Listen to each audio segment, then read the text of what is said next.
जिसके मतलब हमारी कंपनी की जो सोचें हैं, हमारे कंपनी के जो डायरेक्टर्स हैं, जिनकी सोच है, उन्होंने इस काबिले तारीफ प्रोडक्ट का निर्माण किया।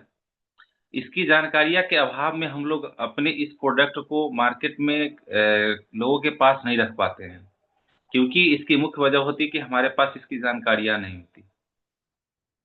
तो हम आज जिस प्रोडक्ट पे बात करने जा रहे हैं, आप इसको बहुत ही गौर से मतलब गहरे अध्ययन करेंगे, और ये अध्ययन आपके बिजनेस में चार चांद लाने वाला है। ये कई गुना ग्रोथ कराएगा आपके बिजनेस को। हम सभी लोग जितने भी मार्केट में काम कर रहे हैं, ये हमारे बिजनेस में कई गुना ग्रोथ करने वाला है। तो दोस्तों, जैसा कि आप सभी लोग जान रहे हैं कि आज मैं जिस पे बात करने वाला हूँ, रूट ग्रो और रूट प्लस, जो किसके लिए काम होता है? खेती के लिए। तो दोस्तों, ये हम लोग ये जानते हैं कि हमारा देश कृषि प्रधान देश है। हमारे देश की जितनी भी आबादियां हैं, उसका 70% आबादियां प्रत्यक्ष या अप्रत्यक्ष, डायरेक्ट या इनडायरेक्टली एग्रीकल्चर से जुड़ा हुआ है, और उनके आमदनी का मुख्य स्रोत खेती है। और खेती एक ऐसी चीज है जिसके माध्यम से हम लोग अनाज उपजाते हैं, और अनाज जब तक इंसान है तब तक इसकी जरूरत है, कि बगैर अनाज के किसी भी इंसान का वर्णन कर पाना मुश्किल है। तो दोस्तों, जैसे कि हम आप एक मतलब समझने के लिए मैं आप लोग के बीच एक थोड़ी सी कुछ बातें रख रहा हूं। जैसे कि हम आप कहीं जाने का प्लान करते हैं, कहीं जाने का प्लान करते हैं कि मुझे अमुक जगह जाना है, कोई गाड़ी रिजर्व करनी है, या कोई गाड़ियां हैं, तो उसके लिए हमें एक चालक की जैसे जरूरत पड़ती है। तो हमारे आपके अंदर आता है कि अनुभवी चालक हो, जो गाड़ी को बेहतर चला सके।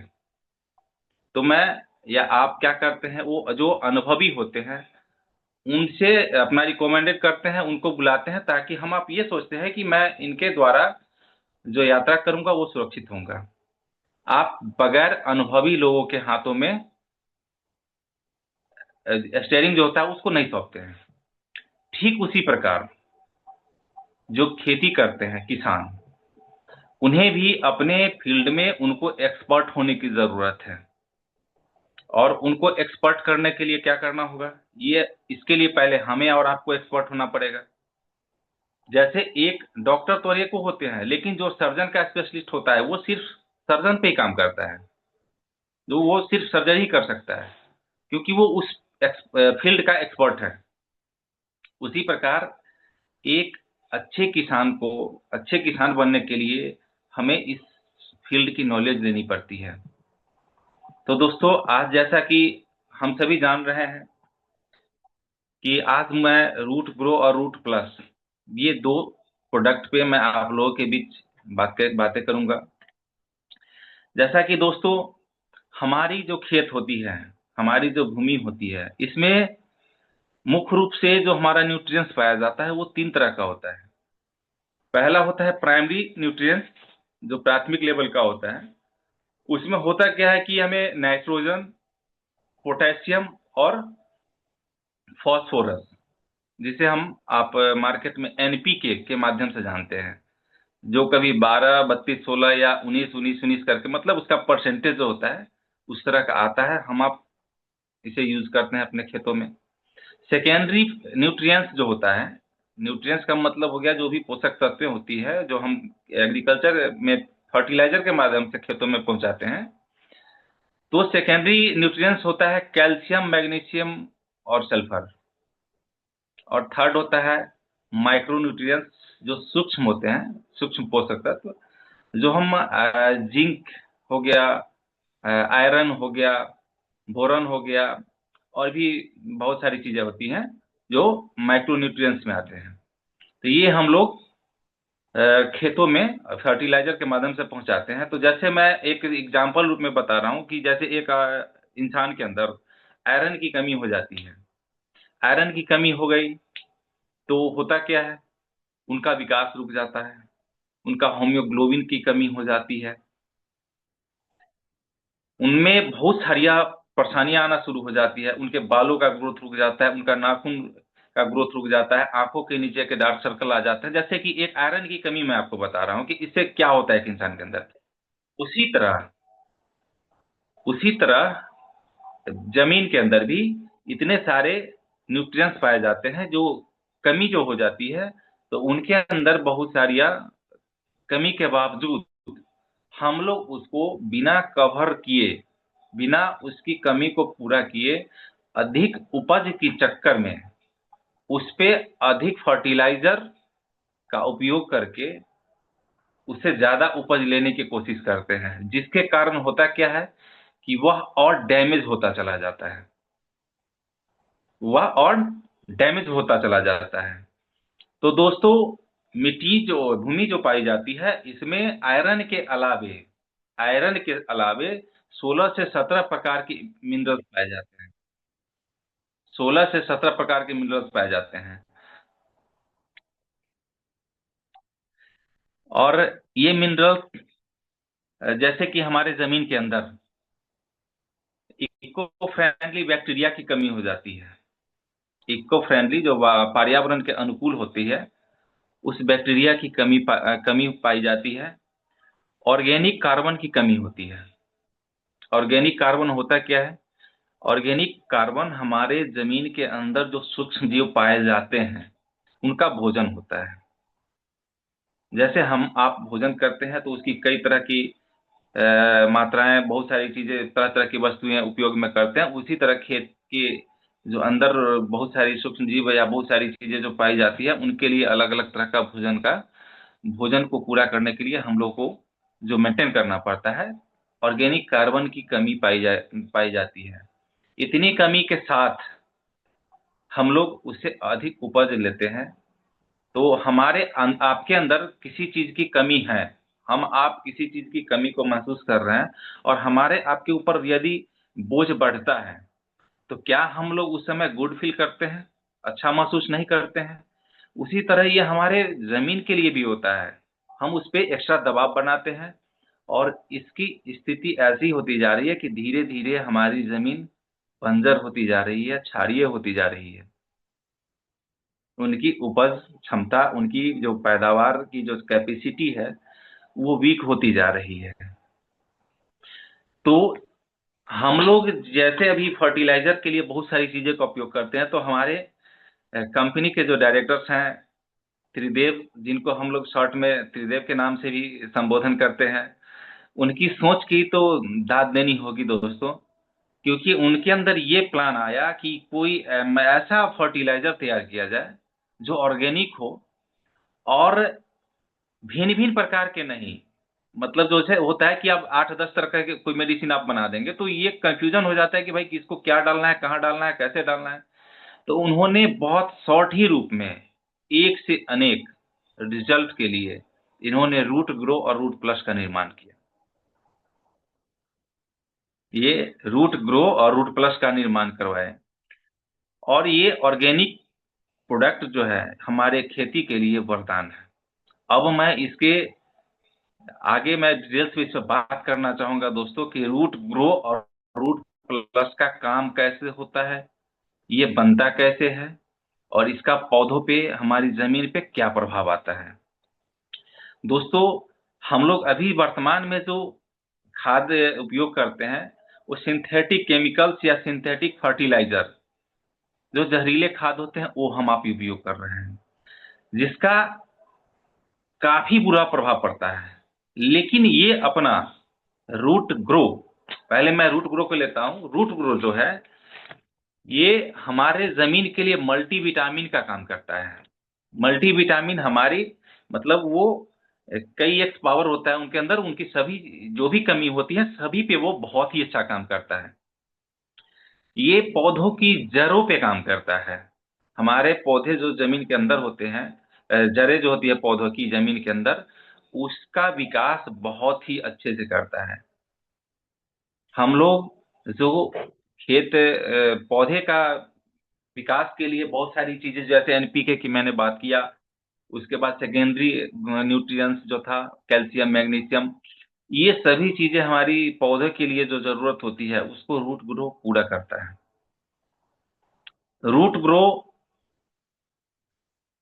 में पाया क्या क्या जाता है?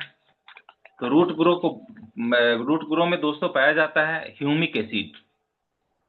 ह्यूमिक एसिड ये क्या क्या करता है? ह्यूमिक एसिड जैसे कि ये हम किसी चीज को बिल्ड करते हैं, कंस्ट्रक्शन का जो काम होता है, जैसे संरचना, ये हमारे भूमि की संरचना को मजबूत करता है।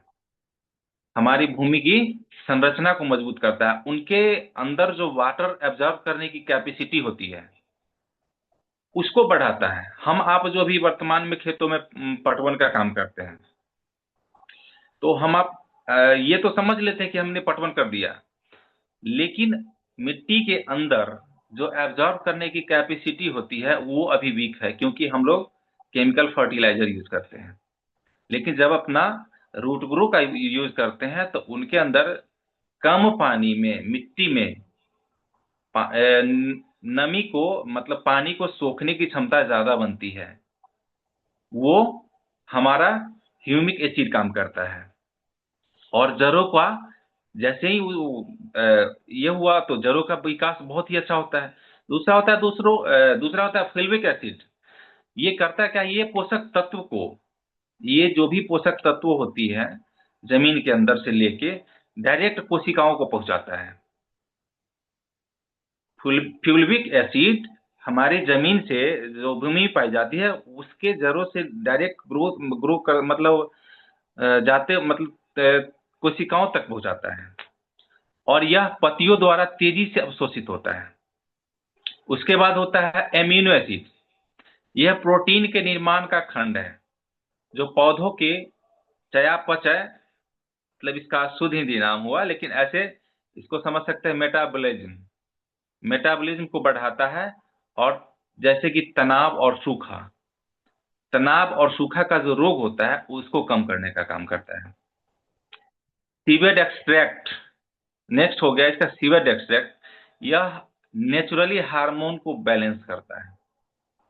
यह नेचुरली हार्मोन को बैलेंस करता है जो पौधों के विकास, फूल और आने वाले फल लगने की प्रक्रिया जो होता है उसको मजबूती देता है। जैसे कि आप लोग देखते हैं जो पौधों में फूल वगैरह जब आती है, फूल आते हैं, फल वगैरह का समय जब आता है तो बहुत ज्यादा फूल जमीन में नीचे झड़ जाते हैं, क्योंकि उनके अंदर की जो स्ट्रेंथ है वो वीक हो जा रहती है।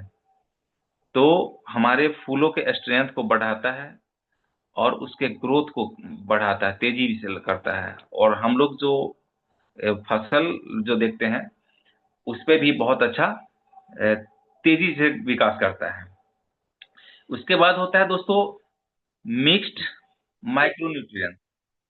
मिक्स्ड माइक्रोन्यूट्रिएंट्स जैसे कि जिंक हो गया, फॉस्फोरस हो गया, मैग्नीज हो गया, आदि की कमी को पूरा करता है। ये हमारा सिर्फ एक रूट ग्रो, ये सभी चीजें जो भी हम पहले आपको बताए थे, प्राइमरी, सेकेंडरी और माइक्रोन्यूट्रिएंट्स, ये सभी चीजों को पूरा करता है रूट ग्रो। दोस्तों ये करता क्या है कि हम लोग जैसे कि फसल का बुआई करते हैं, हम लोग जिस समय फसल की बुआई करते हैं, बुआई से पहले खेती करने का कई चरण होता है। पहला चरण होता है उसको जुताई करना, जैसे जिसे बहुत सारी जगहों पर निराई करना भी कहते हैं। तो जब ये जुताई करते हैं फर्स्ट चरण, उसके बाद उसको फिर से बुआई से पहले, बीज डालने से पहले जो बुआई होती है उसमें इसके पावर को बढ़ाने के लिए यूज करने का कई तरीके हैं। जैसे कि आम इंसान बहुत सारी चीजें जो फास्ट फूड वगैरह जैसे अनेकों सारी चीजें खा के अनेकों तरह की बीमारियों हो गई है, तो वो तो एमबीबीएस के पास जाते हैं, लैब में टेस्ट कराते हैं, उनको पता चलता है कि मैं इस तरह का बीमार हूँ। लेकिन हम किसान क्या करते हैं? भूमि की जांच नहीं कराते हैं। भूमि की जांच नहीं कराते हैं तो उनकी बीमारियां हमें पता नहीं चलती है। तो जैसे लाइलाज बीमारी होता है कैंसर, इस तरह से हम लोग आज के दौर में अपनी भूमि को बीमार कर चुके हैं। ये सोचने का विषय है कि हमारा भूमि उस लेवल का लाइलाज होते जा रहा है जिसका इलाज कर पाना असंभव होगा। तो इसके लिए हमें और आपको अभी जितना जल्द हो सके एक्टिव होके इस पे काम करने की जरूरत है। ताकि कल मैं उस जगह पे, या हम आप उस जगह पे जमीन को ना छोड़े कि फिर वहां से रिकवर, कोई भी चीज यदि डेड हो जाता है तो उसे रिकवर करने में कितना मुश्किल होता है, और उसको क्या प्रक्रिया होता है, या हम आप समझते ही हैं कि जो चीजें खत्म हो जाती है। तो ये हमारा रूट ग्रो जो है, जैसे हम लोग मिट्टी बुआई करते हैं उससे 2 दिन पहले 50 केजी मिट्टी उसी खेत का लेते हैं, जहां हमें, जिस खेत में हमें बुआई करना है उसी खेत की मिट्टी लेते हैं। 50 केजी में अपना 500 ml का जो रूट ग्रो है उसे मिलाते हैं। ये 1 एकड़ के लिए है। 500 ml का रूट ग्रो उसमें मिला के अच्छी तरह से, और उस भूमि में उसका छिड़काव कर देते हैं। छिड़काव करके और फिर उसकी जुताई कर देते हैं।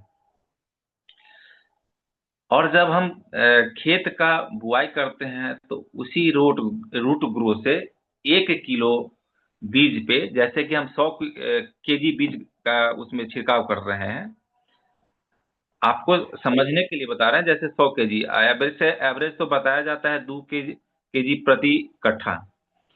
तो इस तरह से जैसे हम 100 केजी बीज का उसमें छिड़काव करते हैं, तो 1 केजी बीज को 3 ml रूट ग्रो से उसका मिश्रण करके, उसका जो सिंचाई होता है, मतलब अ, बुआई से पहले जो किया जाता है, दोनों को मिला देते हैं।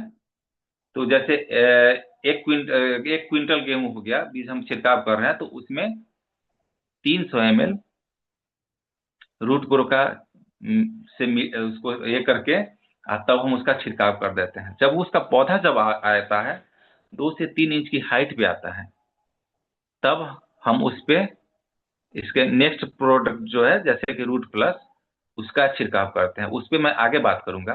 तो दोस्तों ये करता क्या है, हम लोग जो मिट्टी में मिला के इसको, मिट्टी के अंदर जो हमने बुआई किया और पौधों का निषेचन किया बीज का, उसके द्वारा जो हमने मिट्टी में डाला, तो हमारे जमीन के अंदर मिट्टी एब्जॉर्ब करने की कैपेसिटी को बढ़ाता है।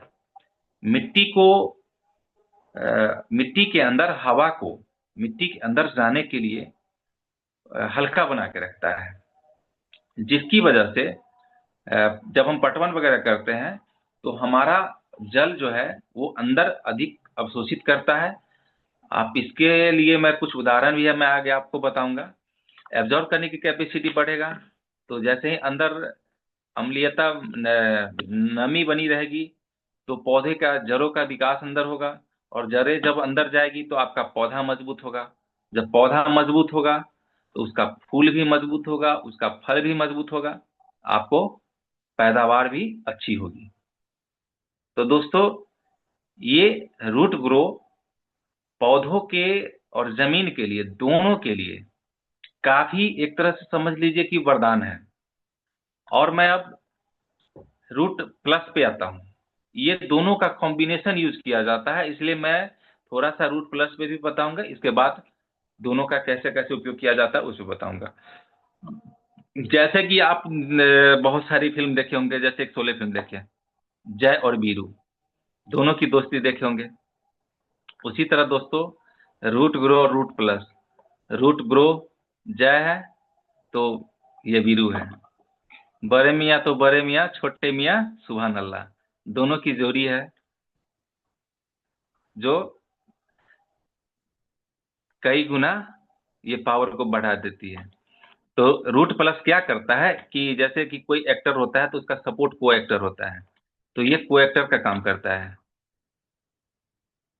किसी भी एक्टर के पावर को बढ़ाने के लिए जो सपोर्टिव एक्टर होता है, वही हमारा रूट प्लस है। तो रूट ग्रो के पावर को कई गुना ग्रो कर देता है, बढ़ा देता है रूट प्लस।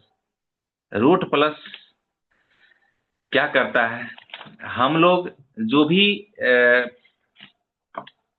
छिड़काव करते हैं फर्टिलाइजर का, केमिकल्स का वगैरह, खरपतवार वगैरह के लिए जो यूज करते हैं, या ऊपर से आप नैनो यूरिया देखे होंगे, नैनो डीएपी वगैरह का भी, अब नैनो डीएपी भी आ गया है, इस सब का भी छिड़काव करते हैं। और बहुत सारी चीजों का उपयोग किया जाता है, उसमें हम इसका मिश्रण करके छिड़काव करते हैं। इसका उसमें मिश्रण का मतलब इसलिए हो गया कि आप ये भी तो कहेंगे कि आप जब ऑर्गेनिक खेती की बात कर रहे हैं तो ये आप केमिकल की बात क्यों कर रहे हैं। तो अभी वर्तमान में केमिकल की बात करना मजबूरी इसीलिए है क्योंकि हम आप जो भी चीजें की आदी हो जाते हैं, जैसे कोई इंसान नशे का आदी है तो उसे नशा आप डायरेक्टली नहीं छुड़वा सकते हैं। उसे आप डायरेक्ट नशा छुड़वाएंगे तो उसका साइड इफेक्ट आपको भुगतना पड़ेगा। उसी तरह हम आप आज के वर्तमान दौर में अपनी खेती भूमि को जो आदत लगा दिए हैं फर्टिलाइजर का, तो इससे डायरेक्टली रिकवर आप नहीं ले सकते हैं। तो इससे रिकवर करने के लिए हमें धीरे धीरे वापस आना होगा। तो करना क्या होगा कि जैसे कि हम आप इसका उपयोग करते हैं रूट ग्रो और रूट प्लस का, जो पहली साल हम उपयोग करेंगे तो हमारा जो फर्टिलाइजर डालने की कैपेसिटी है, जैसे कि हम 100 केजी का उपयोग कर रहे हैं एक एवरेज, जैसे हम 100 केजी एक एकड़ में उपयोग किए, तो हम जब रूट ग्रो और रूट प्लस का उपयोग करते हैं तो फर्स्ट साल पहला साल हम इसमें 40% खाद की मात्रा को कम करते हैं, मतलब 40 केजी कम कर देते हैं। दूसरा साल फिर वो 40 था, उस 40 में 20 कम करेंगे, मतलब मेरा जो 60 बचा उसमें भी इसका 20 कम करेंगे। फिर तीसरा साल 20 कम करेंगे और चौथा साल जाके आपको बिल्कुल बिना जो हम लोग सिंथेटिक फर्टिलाइजर सिंथेटिक केमिकल्स का उपयोग करते हैं, इसके बिना आप पैदावार अच्छी ले पाएंगे। और जब हम इसका डायरेक्टली उपयोग करेंगे बिना उसको धीरे धीरे हटाए तो हमारा उपज क्षमता कम जाएगा। तो ये हम धीरे धीरे करते हैं, धीरे धीरे कम करते हैं, और ये हमारा उपज क्षमता जो है आपको मिनिमम 20% तो आएगा ही आएगा। जैसे कि आप एक एकड़ में 10,000 का गेहूं बेच पा रहे हैं, एक एग्जाम्पल बता रहे हैं, कोई भी फसल, तो वो आपका 12,000 का इनकम होगा। फिर उसके बाद ये 40% तक ग्रो कर जाता है, जिसमें आप 10,000 की फसल उपजा रहे हैं वहां आप 14 से 15,000 तक की फसल उपजा रहे हैं। बहुत सारे ऐसे परदेशी पाए जाते हैं जहां आप सिर्फ मिर्चा की खेती की जाती है। तो इसका उपयोग करके जहां आप 2 से 2.5 लाख रुपए प्रति एकड़, 2 से 2.5 लाख रुपए प्रति एकड़, इससे पहले आप इनकम कर पा रहे हैं सिंथेटिक फर्टिलाइजर सिंथेटिक केमिकल्स के माध्यम से। और जब आप इसका उपयोग करते हैं धीरे धीरे ओनली वन इसी पे आप ले आते हैं, तो आप सीधा समझ लीजिए कि 2.5 लाख से आपका आमदनी का जो स्रोत होता है 4 लाख पे पहुंच जाता है। ये सोचने का विषय है कि हम वही चीज मतलब यूज तो कर रहे हैं, लेकिन हम ये नहीं समझ पा रहे हैं कि हम अपने खेतों को नुकसान कर रहे हैं, और उसमें हमारा जो उर्वरा हम लोग सिंथेटिक केमिकल वगैरह फर्टिलाइजर जो यूज कर रहे हैं उसमें मेरा आपका खर्च भी ज्यादा लग रहा है, ज्यादा हमें पैसा पे करना पड़ता है। और ये ऑर्गेनिक खेती जो हम लोग करते हैं इसमें हमारा लागत कम होता है, लागत कम होगा उपज ज्यादा होगा। इससे जो पौधे होती है, इसका जो फूल होता है, इसका जो फल होता है, इसके अंदर का जो उपज कैपेसिटी है वो ग्रो कर जाता है, कई गुना बढ़ जाता है। 20 से 30% आपका ग्रो कर जाएगा। और दूसरी बात, हम लोग जो खेती उपजाते हैं तो गौर करते होंगे कि हमारा आपका फसल ज्यादा दिनों तक भंडारण नहीं कर पाते हैं। इसका कोई तो रीजन होगा। हमारे आपके पूर्वज जो थे बिना दवा के वर्षों तक बहुत ही मतलब ठोस 80 वर्ष 90 वर्ष में भी जाके बहुत ठोस रहते थे बिना मेडिसिन के। कैसे? क्योंकि उन लोगों का जो भोजन था ना उन लोगों के समय का, वो बिना केमिकल वाला अनाज का था। और हम लोग जो अभी कर रहे हैं ये केमिकल वाला अनाज है, जिसकी वजह से हमारी आपकी इम्यूनिटी कमजोर हो गई है। उनके अंदर जो इम्यूनिटी थी, काम करने की धारणा जो थी, क्षमता थी, वो हमारे आप में नहीं है। तो अनाज जो होता है, हम लोग जो भी केमिकल से जो उपज कर रहे हैं, इससे हमारे अनाज का जो भंडारण का जो कैपेसिटी होता है उसके अंदर वो पावर नहीं होता है, स्ट्रेंथ नहीं होता है, मजबूती, कि वो उसको आप हम लोग जब भी उपजाते हैं कोशिश करते हैं जितना जल्दी बेच के हटा दें, जितना जल्दी उसको। और नहीं तो उसके लिए हमें बार बार धूप में सुखाने की जरूरत पड़ती है, या उसके अंदर कीटनाशक वगैरह डालना पड़ता है। अभी गांव घर में जो छोटे वो वगैरह किसान है वो सब तो नॉर्मली मतलब सिंपली मेहनत करके सुखा वगैरह लेते हैं। लेकिन जो बड़े बड़े किसान हैं वो किस तरह से इसको सुखा पाएंगे, तो इस उनके लिए बहुत सारे मेडिसिन मतलब कीटनाशक वगैरह कुछ कुछ चीजें डाल के उनको बचाया जाता है। तो ये रूट प्लस करता क्या है, हम लोग जो खाद डालते हैं उसको प्रभावशाली बनाता है, उसके ताकत को कई गुना बढ़ाता है। ये पर्यावरण इको फ्रेंडली है, ये पर्यावरण के अनुकूल होता है, जो बायोडिग्रेडेबल है, ये जैविक होता है। ये हमारे फसलों पे जो उपयोग किया जा रहा है ये ऑर्गेनिक खाद है, बायोडिग्रेडेबल है। इसमें किसी तरह के केमिकल या फर्टिलाइजर का अलग का किसी तरह का उपयोग नहीं किया गया है।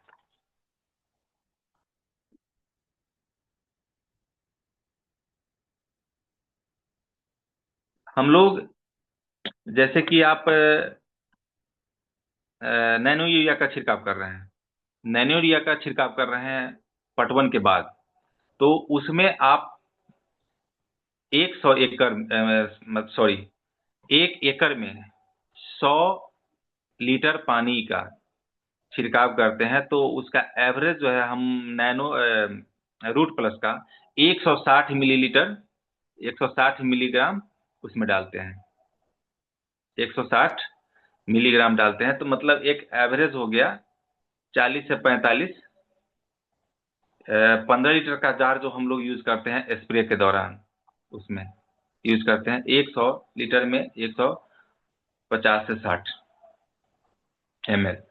तो दोस्तों जैसे ही ये पौधे पे जाता है, पौधे पे जाते ही क्या करता है, ये फैलने लगता है। जैसे कि हम लोग किसी तेल को कहीं गिराते हैं तो कैसे फैलने लगता है, तो ये क्या करता है कि पौधों पे फैलने लगता है और उसके अंदर बाहर जो भी चीजें हैं उसको पूरा कवर कर लेता है, और बाहरी जो भी प्रभाव होता है दुष्प्रभाव उसको कम कर देता है।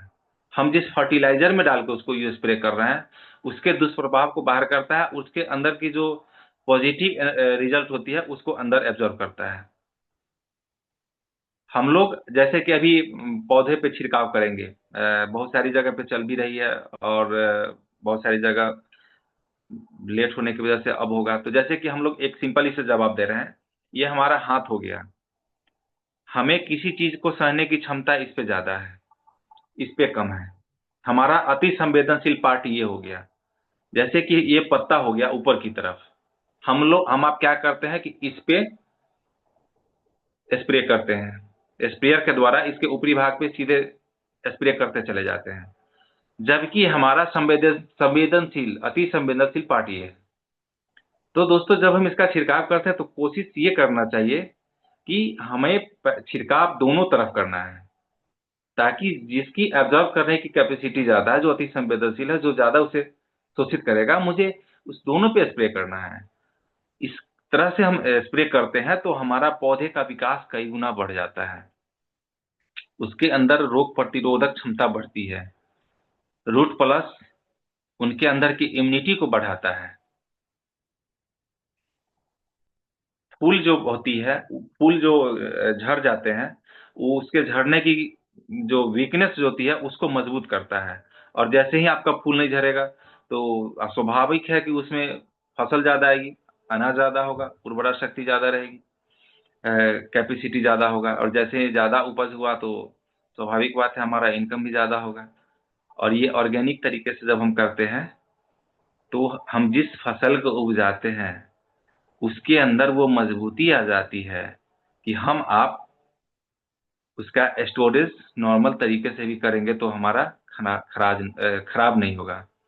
और उसका सेवन जब हम आप करते हैं तो ये हमारे आपके अंदर भी उसका कोई निगेटिव रिजल्ट नहीं आएगा। हम आप वो पहले जो हमारे पूर्वज जी रहे थे उस तरह की जो क्वालिटी है वो हमारे आपके अंदर आ जाएगी। तो दोस्तों दोस्तों इसका जुड़ाव कहाँ से कहाँ तक हो गया ये देखिए, कि हम खेतों पे काम करेंगे तो उससे हमें जो मिलेगा उसका प्रभाव डायरेक्ट हमारे यहाँ पे पड़ेगा, हमारे आपके इकोनॉमी पे पड़ेगा, आमदनी पे पड़ेगा। तो ये सभी चीजें ग्रोथ करती चली जाती है।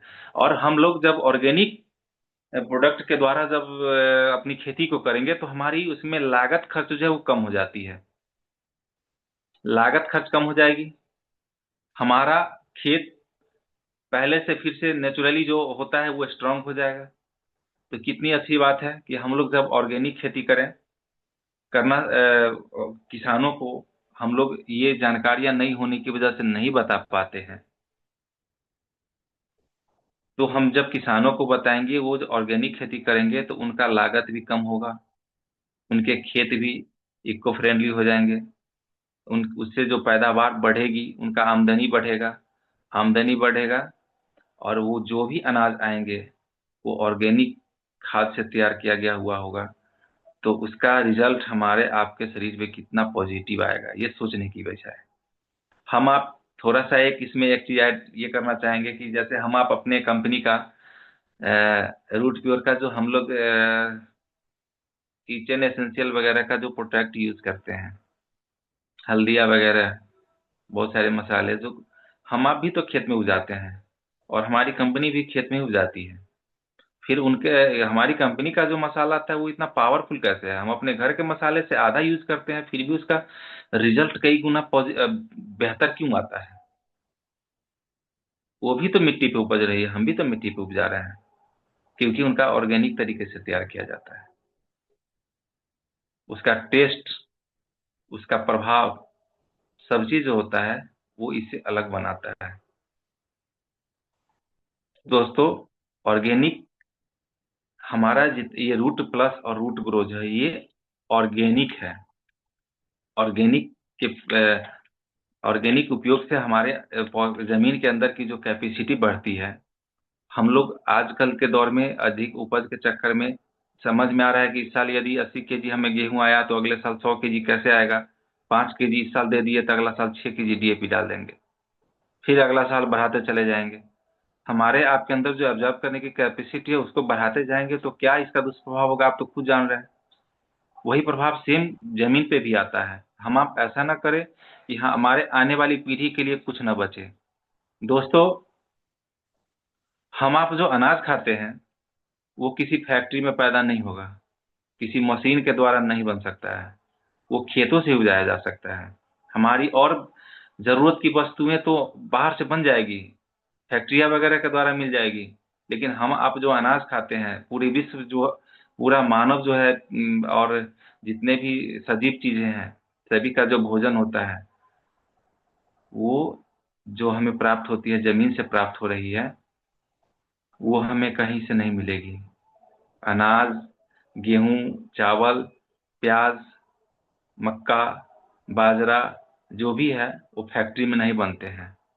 तो हम आप खेतों को नहीं मारे, हम लोग जो खेती कर रहे हैं उसे ऑर्गेनिक की आप ये जानकारी ले लीजिए। जैसे कि बहुत डेवलप जो विकसित देशें हैं वहां अब एक ऑर्गेनिक खेती की तरफ जोर दिया जा रहा है।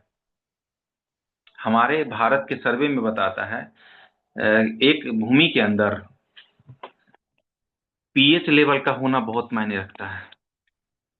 पीएच लेवल का, पोटेंशियल ऑफ हाइड्रोजन,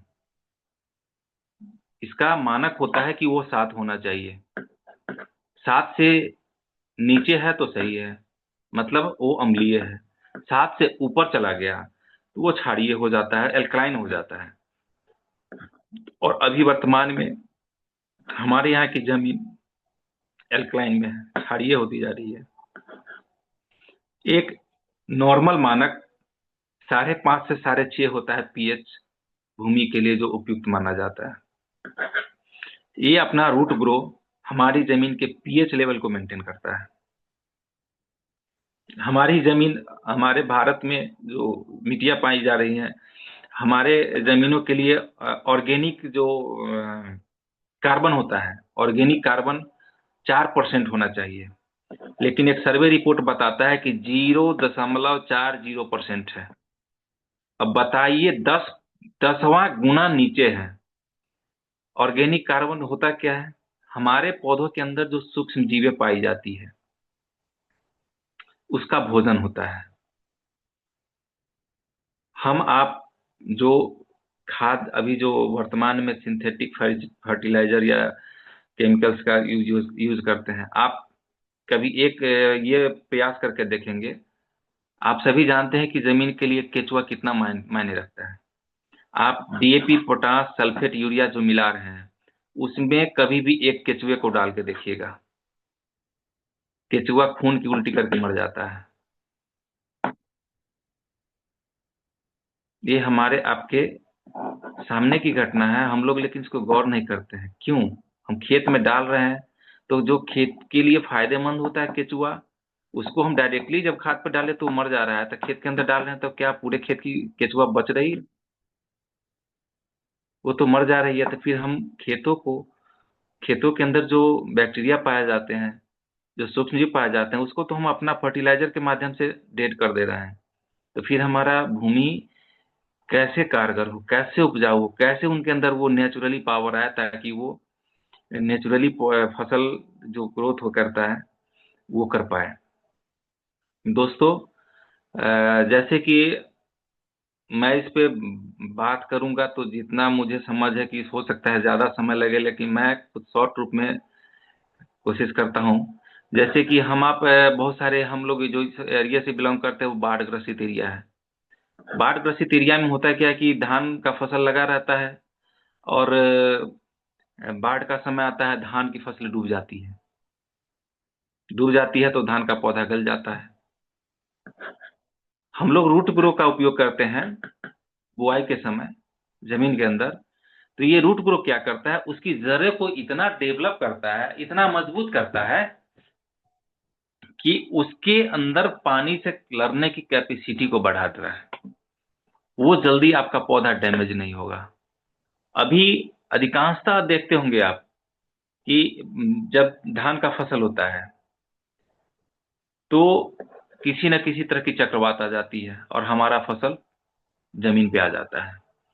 ये रूट ग्रो और रूट प्लस के सेवन जब हम अपने फसलों में करते हैं, तो ये पौधे के अंदर जो तने होते हैं उनमें मजबूती डालता है। उन्हें हवा के प्रभाव से जो गिर जाते हैं उसको मजबूती देता है, ताकि उसका प्रभाव उस पर कम पड़ता है। हम लोग आलू की खेती करते हैं, आलू की खेती करते हैं, हम जो पैदावार उपजा रहे हैं, अभी देख रहे हैं कि ठंडे के मौसम में पाला का उस पर असर आ जाता है। अपना रूट ग्रो जो है, इसका जब हम मिट्टी में उसी के मिट्टी से खेती में पहले आप डाल दिए तो अच्छी बात है। यदि आप नहीं डाल पाए तो बाद में भी पटवन से पहले उसी में से आप मिट्टी मिला के उसका क्यारियों में से मिट्टी लेके उसमें से ही 50 kg में मिला के, या उसकी जो एक कट्ठा है जिस लेवल पे आप खेती कर रहे हैं उसी पे मिला के, 1 एकड़ पे 500 ml जैसे मिलाए हैं, उसी को आप कट्ठे पे डिवाइड कर लेंगे जितना आप खेती कर रहे होंगे, उसको मिला के आप छिड़काव करके फिर उसके बाद पटवन कर देते हैं। ये पाले से भी बचाता है। उसके अंदर के फल फूल को बढ़ाने की कैपेसिटी को कई गुना बढ़ा देता है। हमारे अंदर उपज मक्के की खेती हो गया, गेहूं हो गया, आलू हो गया, दलहन हो गया, तिलहन हो गया, आप किसी भी फसल पे इसका उपयोग कर सकते हैं। और सबसे बड़ी पावरफुल ये बात है कि रूट प्लस का जो हम छिड़काव करते हैं या रूट ग्रो का, इसका किसी भी वर्तमान समय में हम लोग जो खाद उपयोग करते हैं, फर्टिलाइजर उपयोग करते हैं, इसमें किसी के साथ हम मिला के यूज करते हैं, किसी से इसका कोई साइड इफेक्ट, कोई डायरेक्ट सीधा टक्कर नहीं है। आप देखे होंगे कि किसी में और मेडिसिन के साथ किसी और मेडिसिन का उपयोग करते हैं तो दोनों में टकराव होता है, बोलता है कि अरे भाई इसका साइड इफेक्ट हो जाएगा। लेकिन ये इसका जो है किसी से कोई टकराव नहीं होता है, किसी का कोई साइड इफेक्ट नहीं होता है। आप किसी भी मेडिसिन फर्टिलाइजर के साथ मिला के भी यदि इसको आप दे रहे हैं तो उसकी पावर को कई गुना बढ़ा देता है। तो रूट ग्रो और रूट प्लस हम आप जो अभी मार्केट में जा रहे हैं, लोगों को प्रमोट नहीं कर पा रहे हैं, उसे आप सही से समझाएंगे तो हम आप जो खेती में किसान देख रहे हैं कि 1 एकड़ का कितना बजट आ रहा है, डीएपी देख रहे हैं कि 1500-1600 रुपया आ जा रहा है, यूरिया इतना महंगा मिल रहा है, पोटास महंगा मिल रहा है, और इसको इतना ज़्यादा हैवी को बुआई करने के लिए लेबर कॉस्ट भी अलग से लग रहा है। और जब हम इसका सेवन करते हैं आधा 500 मिलीलीटर का डब्बा है, इसको ले जाने के लिए मुझे कौन सी गाड़ी की जरूरत पड़ेगी, मुझे कितने लेबर की जरूरत पड़ेगी जो इसको उठा के ले जाना पड़ेगा। कितने आसान है इसको यूज करना। जाएंगे उसी मिट्टी में मिला के उसी का छिड़काव कर देंगे। तो दोस्तों कई गुने मायने में आप सोच के देखें तो ये हमारे लिए फायदेमंद है। दोस्तों रूट ग्रो और रूट प्लस करता क्या है, यह मुख्य रूप से शॉर्ट में आप मैं फिर समझा दूं, यह सफेद जड़ों जो व्हाइट रेडियसेस जो होते हैं वो जमीन के अंदर जो पाए जाते हैं, ये हमारे जड़ों को मजबूत करता है, ये हमारे मिट्टी की संरचनाओं को बढ़ाता है, पौधों को सूखे और प्रतिकूल मौसम से लड़ने की कैपेसिटी को मजबूत करता है, बीज का जनरेशन जो होता है जर्मिनेशन अंकुरन उसको भी बढ़ाता है। रूट प्लस पौधों की सुरक्षा कवच है और ये टॉनिक का काम करता है, हेल्थ टॉनिक समझ लीजिए इसको, ग्रोथ प्रमोटर है जो पौधों की समग्र वृद्धि पर काम करता है। इसका मुख्य कार्य हो गया जैसे कि यह प्रकाश संश्लेषण की प्रक्रिया को तेज करता है। हम आप जैसे कि एक पका पकाया भोजन करते हैं, लेकिन पौधा भोजन कैसे करता है, सूर्य की प्रकाश संश्लेषण, सूर्य की प्रकाश है जब उनकी पत्तियों पे पड़ती है तो प्रकाश संश्लेषण की प्रक्रिया के माध्यम से वो अपना भोजन बनाती है और जमीन के अंदर जो खनिज लवण पाए जाते हैं उसके द्वारा वो भोजन प्राप्त करती है। तो उसकी प्रक्रिया को तेज करता है तथा पौधों को हरा भरा रखता है, फलों और फूलों को झरने से बचाता है, फसल की गुणवत्ता और वजन में काफी वृद्धि करता है, पौधों की रोग प्रतिरोधक क्षमता बढ़ाता है, मतलब उसकी इम्यूनिटी को बूस्ट करता है। इसके उपयोग के तरीके मैं फिर से आपको बता दे रहा हूँ। इसका डब्बा जब भी आप उपयोग करने जाए, ये ऑर्गेनिक है, इसे बिना हिलाए उपयोग नहीं करें, इसको अच्छी तरह से हिला हिला के मिला देना है, उसके बाद उसका उपयोग करना है। आप किसी भी खाद के साथ उसका उपयोग कर सकते हैं, किसी भी स्प्रेयर के साथ जो सिंथेटिक केमिकल्स वगैरह यूज कर रहे हैं, कीटनाशक खरपतवार नाशक जो भी आप कर रहे हैं किसी के साथ आप इसका उपयोग कर सकते हैं। ज्यादा अच्छी उपज, ज्यादा अच्छा रिजल्ट के लिए हम इसे बुआई से पहले हम लोग जब बीज बुआई करते हैं उसमें सिंचित कर देते हैं 3 ml प्रति केजी के हिसाब से, और उससे पहले जो है 50 केजी मिट्टी में 500 ml मिला के रूट ग्रो का छिड़काव कर देते हैं, फिर उसकी जुताई कर देते हैं। तो आप देखेंगे कि कम समय में हमारा खेत पानी से पट जा रहा है। पटवन की मतलब कम पानी में उसको ज्यादा एब्जॉर्ब करने की कैपेसिटी हो जाती है, क्षमता हो जाती है।